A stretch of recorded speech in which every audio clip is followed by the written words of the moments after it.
Hi, my name is Paola Facina. I'm a loan officer with PRNG, and today we want to share with you all the guidelines in reference financing multifamily. Yes, and my name is Maria Reinhardt. I'm the branch manager at PRMG, and I'm super excited that we're gonna guide you and show you a little bit about what you should do if you're looking to purchase your future home. Okay, so we're gonna start talking about the benefits of getting a multifamily. So purchasing power increased by using a non-occupant property, right? A non-occupant unit. So a few of the benefits of buying a multifamily are mortgage security payment. You're gonna get a rental income, so a little bit of help, so you're not gonna be responsible for all the debt. Then maintain reserves. You're gonna, whenever you're making your mortgage payment, obviously you're paying taxes and insurance on your mortgage payment. Appreciation. If you're paying rent, you're paying 100% interest, right? So you're not appreciating, you're basically making your landlord rich. And tax deductions. Whenever you get rental income, you get so many deductions whenever you get a rental expense, because you're probably going to have a little bit of expenses when it comes to having tenants on a property.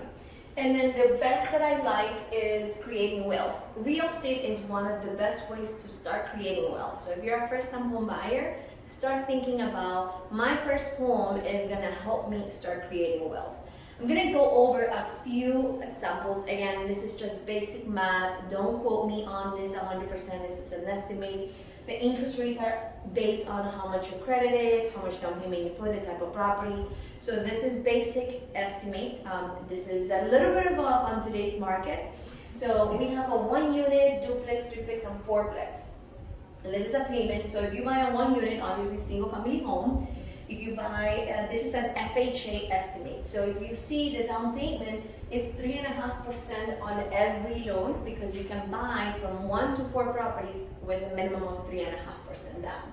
So, and then the loan amounts, maximizing the loan amount based on tri-county. So that's Miami, Broward, and Palm Beach. Every county is different. If you're in a different state, your loan amounts are going to be different. Like in South Florida and Monroe County by the Keys, the loan amounts are much higher than this. So I'm calculating my loan amounts and maximum based on the county limits currently in 2022. So if you buy 1 unit, the purchase price $476, you would put 3.5% down, so you will be borrowing $460 at 5.875 interest rate, more or less. Your mortgage $2,700, your PMI, mortgage insurance, because you're borrowing more than 80%, you have to pay this PMI. Insurance, it depends on the type of property. We're going to estimate $300 a month. Property taxes $450. So if you buy a single family home, your mortgage is going to be about $3,700 on a purchase of $476, borrowing $460, $460,000. The minimum down payment 3.5 is $16,000. Reserves are about 15 months of insurance and 6 months of property taxes. So that's like 4 savings account that you have to pay at closing. And then your closing costs, as a buyer, you're responsible for the transfer fees, title fees, recording fees, inspections, appraisal, everything that comes into the loan. So that will be about $10,000. So the down payment plus closing costs and reserves, you're at $34,000. Here says rental income, obviously is 0, because this example is for a primary home, so you're not getting any rental income because it's 1 unit and you can only live in that 1 unit. These are examples of how much income do I need if I have these debts. So let's say if you have just a car payment, then your car payment is $550 and you don't have any credit cards, no student loans, you don't pay any alimony, child support, then you will need to make about $107,000 to qualify for a $3,700 mortgage payment. If you have $1,000 debt, minimum debt that only reports to your credit, then you need to make about $118,000. So we know all the numbers, where they're coming from. So if you buy a duplex, you live in 1 unit and then you receive rental income from another unit. So your mortgage will be about $4,500. We're maximizing the purchase price, right? So your down payment, escrows, closing costs, you have to bring at closing about $40,000. Your mortgage is going to be about $4,500. Now, because you're renting 1 unit, again, these are estimates based on South Florida's market. So 2-2, you're going to be about $2,800 a month in rent, maybe at 3-1 to something like that, depending on what type of duplex you buy. So if your mortgage is $4,500, and you receive rental income, then you are $2,300 living on your own property versus $3,700 living in a single family home. So your rent or your payment, your housing expense is a little bit lower. And then as far as cash to close, if you see, there's really not a huge difference in your cash to close. Now your payment, look at the income, because you're getting rental income, your income with the $550 debt, actually it's less. So you have to make less money because you're getting rental income. So your capacity doesn't have to cover the whole 37. You're getting rental income, so that's why even though your mortgage is more, we are compensating. Triplex, this is when you're gonna like it, I think, because you're buying, again, maximizing your loan amount. Your mortgage is gonna be $5,800, $5,600. Yes, it's very scary to have from $3,700 over $2,300 to $5,600 difference in payment. You are responsible at the end of the day for the whole amount. But if you're renting 2 units because it's a triplex and you're living in one, then you're gonna get, let's say, $2,500 because they're smaller units. So it's $2,500 in each. So you're basically paying your own housing expense $680 a month. So you're getting rent, this is your mortgage, this is how much you're getting in rent, and then this will be the difference, obviously, that what you would have to pay. Cash to close, if you see 34, 40, 47, so obviously increase, the higher your purchase price, obviously the higher money that you're gonna have to bring at closing. Income, 110,000 or 122,000. If we go over about the fourplex, same thing, maximizing your loan amount, your mortgage is going to be almost $7,000. But then as far as rental income, you're getting $7,500 rental income, because now it's a fourplex, you're getting rent of 3 units, and you're basically making money living on your own property. These are the ideas that we want to bring you. So whenever you're buying your primary home, think of creating wealth. Think of how can I make money on the house that I'm going to live in. Yes, this might be your dream home, but statistics show that people move every 7 years. So the first home that you're going to buy might not be your dream home. So that's why we're here, to guide you on the process, to get you pre-approved. Before you start shopping for a house, come to us, give us a call, we're going to help you. And we're going to go over a few estimates in the next few minutes. Go over the type of program that we can use to purchase a multifamily from 1 to 4 units, okay? We can go with FHA, and these are the down payments that will be required for owner-occupied and non-owner-occupied. So let's say that we have FHA only allows borrowers that will be occupying the property. In this case, it doesn't matter if you purchase in a 2 units, a 3 units, or 4 units property, the down payment will be 3.5% down payment. This is a great opportunity for first-time home buyers, as Maria was saying, to start building wealth on a property. In conventional loans, if you're a first-time home buyer, you're purchasing a single family, 1 unit, it could be a 3% down payment. But when it comes from 1 to 2 units, a duplex, it's 15% down payment. And from 3 to 4 units, 25% down payment. VA loans, if it's a first-time home buyer and they never use their entitlement, they can go with zero down payment. Non-QM loans, we are referring to this type of loan that we can use a bank statement instead of tax returns, so we can use only 1099 income.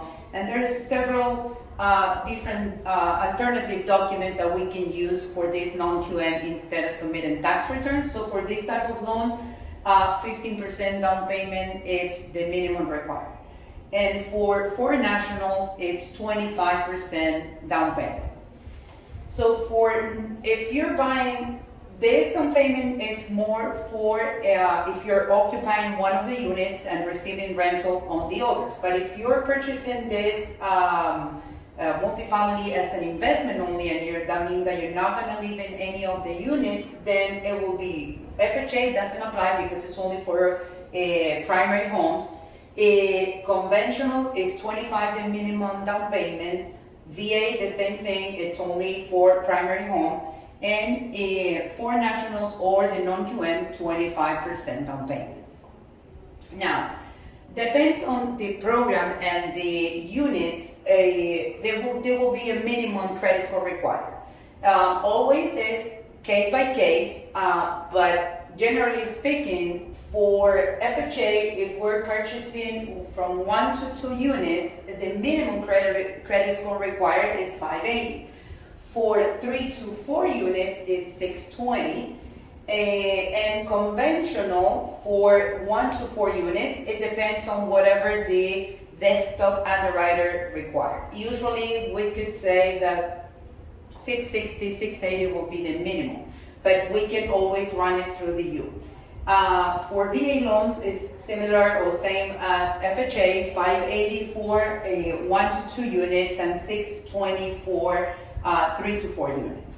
Non-QM loans, it's a different scenario. In this particular case, since we used in the previous slide 15% down payment, for non-QM you need a minimum of 700. However, it doesn't mean that we cannot finance if you don't have a 700. If you have 660s, we can still do it, but it will require a higher down payment. And for national, usually it's either not getting any score, or if you get any score, it has to be at least 680.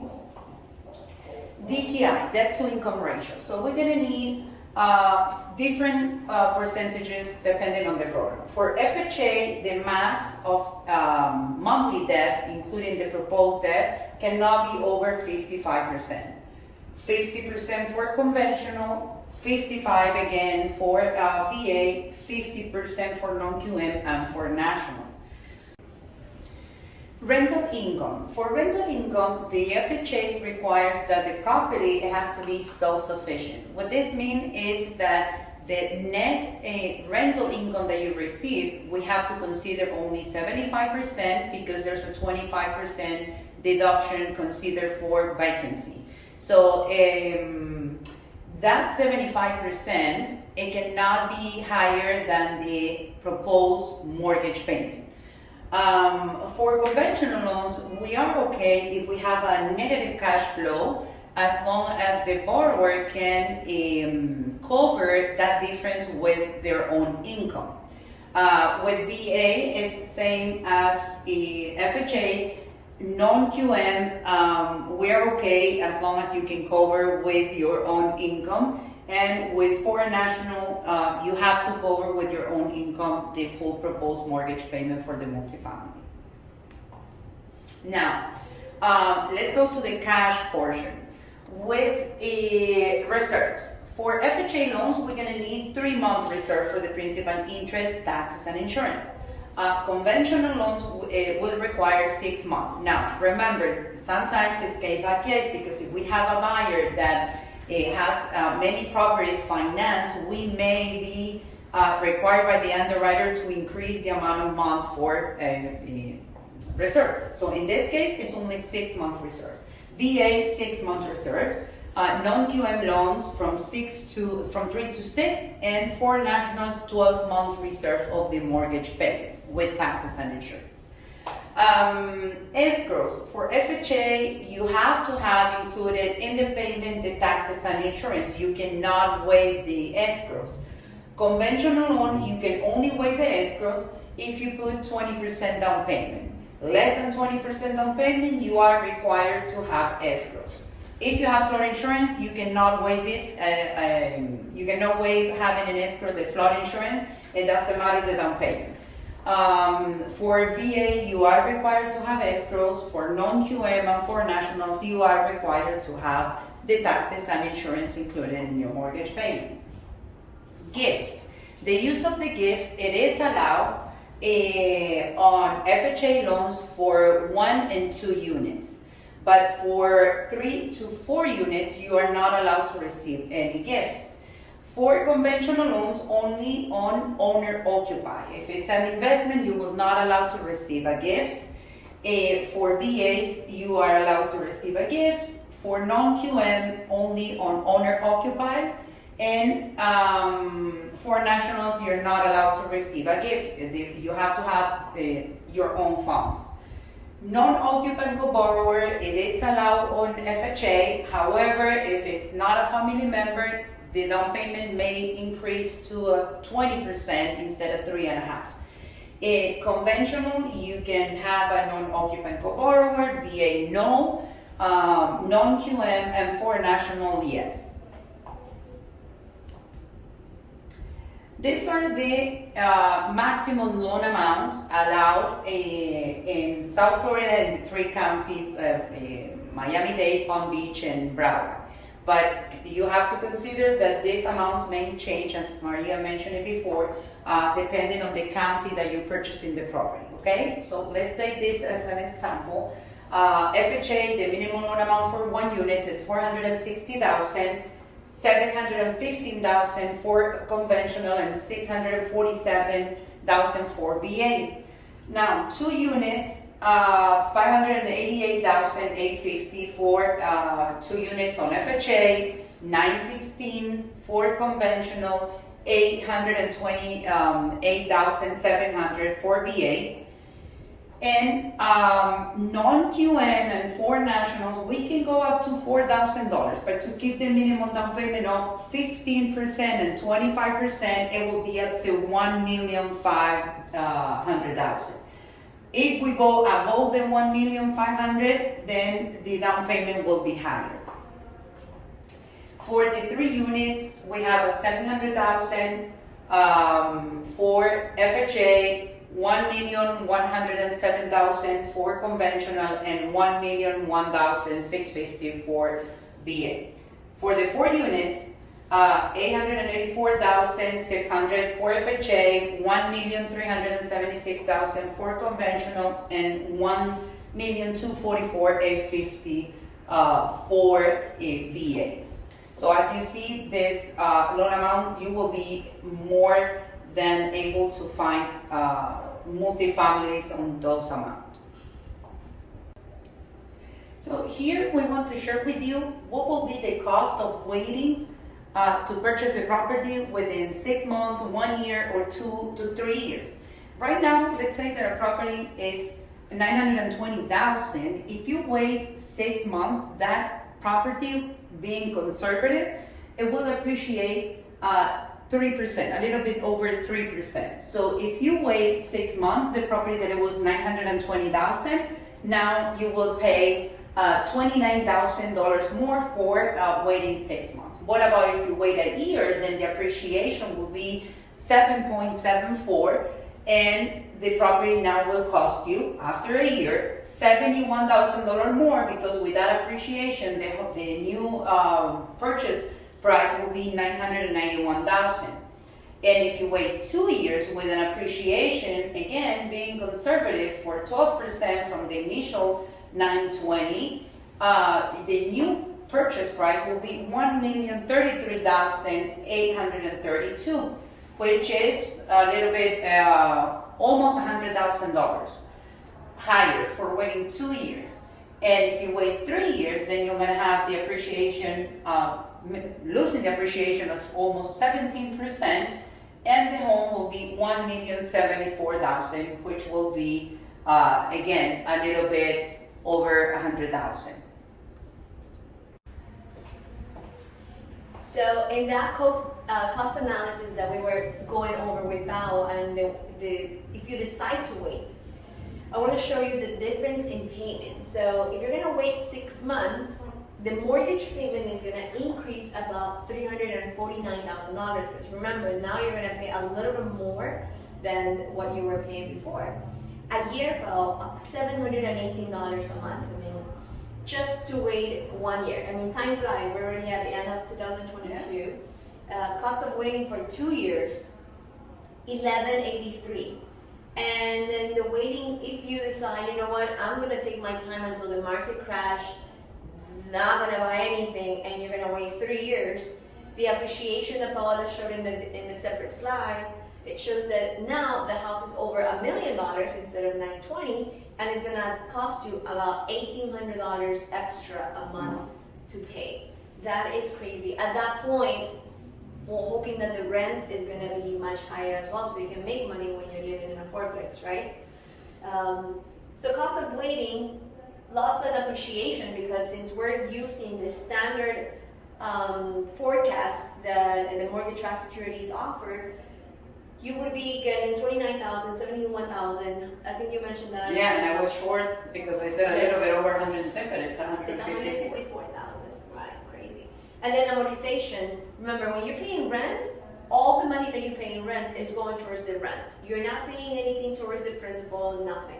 So in this case, amortization loss, you're gonna wait in the first 6 months about 5,100, 10,000, 21,000, and 30. And the other thing to add that in addition, not only the purchase price increase, but the rent as well. You have no guarantee that the landlord will either increase your rent or cancel your contract at term, but cancel your contract to get in someone paying a higher rent. So then you have to be moving year over year because to trying to give the rental within your budget. I think that purchasing a home and gaining those increases on the value, it's an awesome and a smart actually decision. Yes.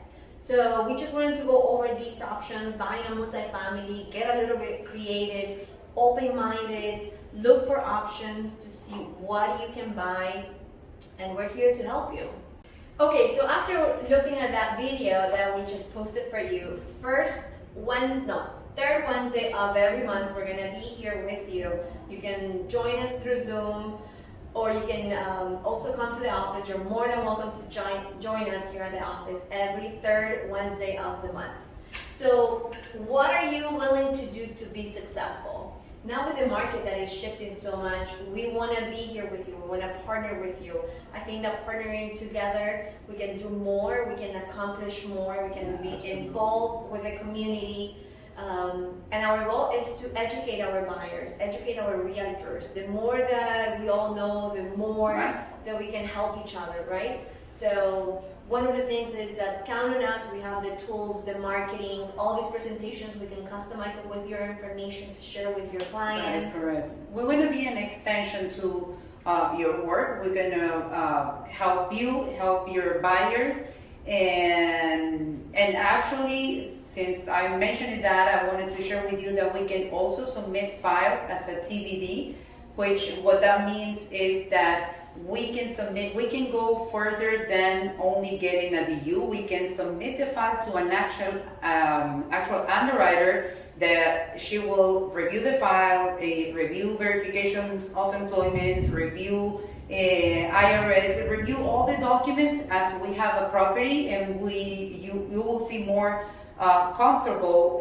going after a property knowing that you already have an approval. The only thing that we will be waiting is on the property to send out loan disclosures as is required by law, but you can get an approval, the borrower approval, before even looking into the property. This is great. I mean, we've been doing this a lot lately because the market is such a huge demand and very low inventory. This is not a secret.